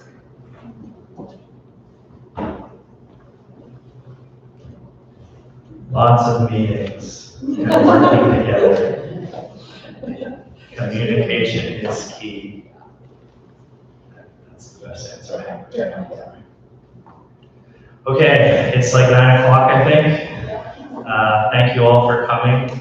Reminder, there's some literature over on the table. You can sign up for preliminary sign up for the assessments. If you have any other questions, you come on down to the village office and maybe you'll get some answers. But, thank you all for coming tonight, and hope to have more meetings in the future. Thank you to my co-questioner. I got a question. So I live in Vatican. Okay. Right. I know there's a lot of deadfall there. Yeah. Where are you at Vatican? Right next door to Fred. Yeah, it's that